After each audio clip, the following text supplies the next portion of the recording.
Hello everyone, welcome to DC Vlogs YouTube channel. ನಾನು ಇವತ್ತು chocolate cake ಮಾಡ್ತಾ ಇದ್ದೀನಿ. ಸೊ ಫಸ್ಟ್ ನಾನು ಹರ್ಷೀಸ್ ಕೋಕೋ ಪೌಡರ್ ತೊಗೊಂಡಿದ್ದೀನಿ 70 ಗ್ರಾಮ್ಸ್. ಅದಕ್ಕೆ ನಾನು 2 ಟೇಬಲ್ ಸ್ಪೂನ್ ಶುಗರ್ ಪೌಡರ್ ತೊಗೊಂಡಿದ್ದೀನಿ. ಸೊ ಅದನ್ನು ಈ ಥರ ಮಿಕ್ಸಿ ಜಾರ್ನಲ್ಲಿ ಗ್ರೈಂಡ್ ಮಾಡಿಕೊಂಡು ಹಾಕಬೇಕು. ಶುಗರ್ ಪೌಡರ್ ಆದಮೇಲೆ ಸೊ 1/4 ಸ್ಪೂನ್ ಸೋಡಾ ಹಾಕೋಬೇಕು. ಸೊ 1 ಎಗ್ ಹಾಕೊಳ್ತಾ ಇದ್ದೀನಿ.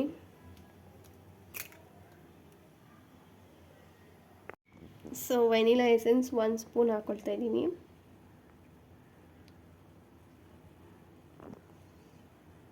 ಸೊ ಇದಕ್ಕೆ ನಾನೀಗ ಒಂದು ಸ್ಮಾಲ್ ಗ್ಲಾಸ್ ಫುಲ್ಲು ಹಾಲು ಹಾಕ್ಕೊಳ್ತಾ ಇದ್ದೀನಿ.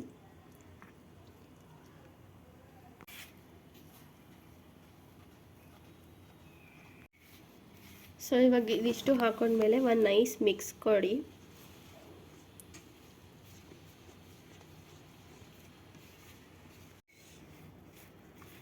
ಇದನ್ನ ಈ ಥರ ನೀಟಾಗಿ ಮಿಕ್ಸ್ ಮಾಡ್ಕೊಳ್ಬೇಕು. ಸೊ ಇದು ತಿಕ್ಕಾಗಿರೋದ್ರಿಂದ ಇನ್ನೂ ಒಂದು ಗ್ಲಾಸ್ ಆಗಲೇ ತರಿಸಿದ್ನಲ್ಲ ಅದರಲ್ಲಿ ಇನ್ನೂ ಒಂದು ಗ್ಲಾಸ್ ಮಿಲ್ಕ್ ಆ್ಯಡ್ ಮಾಡ್ಕೊಂಡಿದ್ದೀನಿ. ಆ್ಯಡ್ ಮಾಡಿಕೊಂಡು ಚೆನ್ನಾಗಿ ಇದನ್ನು ಈ ಥರ ಮಿಕ್ಸ್ ಮಾಡ್ಕೊಳ್ಬೇಕು. ಇದು ತಿಕ್ಕಾಗಿದ್ದರಿಂದ ಸೊ ಇನ್ನೂ ಒಂದು ಗ್ಲಾಸ್ ಮಿಲ್ಕ್ ಆ್ಯಡ್ ಮಾಡ್ಕೊಂಡಿದ್ದೀನಿ. ಇದು ಥಿನ್ ಕನ್ಸಿಸ್ಟೆನ್ಸಿ ಬರೋವರೆಗೂ ಈ ಥರ ಬೀಟ್ ಮಾಡ್ಕೊಳ್ಬೇಕು. ಈ ಥರ ಇದ್ದರೆ ಸಾಕು. ಸೊ ಈಗ ಬ್ಯಾಟರ್ ರೆಡಿ ಆಗಿದೆ. ಇಷ್ಟು ಥಿನ್ ಕನ್ಸಿಸ್ಟೆನ್ಸಿಗೆ ಬಂದರೆ ಸಾಕು. ಸೊ ನಾವಿವಾಗ ಯಾವುದು ಪಾತ್ರೆ ತೊಗೊಳ್ತಾ ಇದ್ದೀವಿ ಅದು ಈ ಥರ ಸರ್ಫೇಸು ರೌಂಡಾಗಿರಬೇಕು, ಫ್ಲ್ಯಾಟಾಗಿ. ಇಲ್ಲೆಲ್ಲ ಏನು ಎಡ್ಜಸ್ ಎಲ್ಲ ಏನು ಕಟ್ ಥರ ಏನಿರಬಾರ್ದು. ಈ ಥರ ಫ್ಲ್ಯಾಟಾಗಿರೋ ತೊಗೊಂಡು ಸೊ ನಾನು ಇದಕ್ಕೆ ಬಟರ್ ಅಪ್ಲೈ ಮಾಡ್ಕೊತಾ ಇದ್ದೀನಿ ನೀಟಾಗೆ.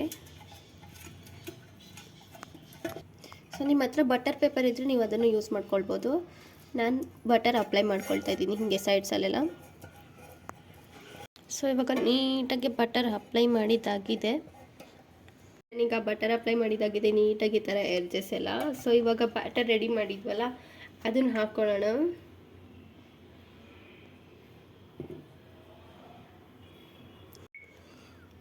ಸೊ ಈ ಥರ ತಿನ್ ಕನ್ಸಿಸ್ಟೆನ್ಸಿ ಇದ್ದರೆ ಸಾಕು. ಸೊ ಈ ಬ್ಯಾಟರ್ನ ಹಾಕ್ಕೊಂಡಿದ್ದೀನಿ. ಇದನ್ನ ನಾನು 30 ಮಿನಿಟ್ಸ್ ಓವನಲ್ಲಿ ಇಟ್ಟಿದ್ದೀನಿ.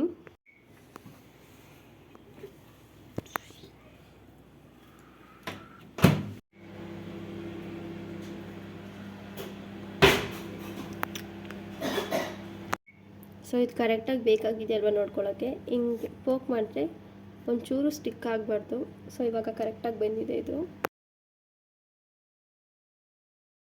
ಸೊ ಫೈನಲ್ ಟಚ್ ಜಂಪ್ಸ್ನ ಸ್ಪ್ರಿಂಕಲ್ ಮಾಡಿದ್ದೀನಿ. ಸೊ ಇದಾಗಿತ್ತು ಕೇಕ್ ರೆಸಿಪಿ.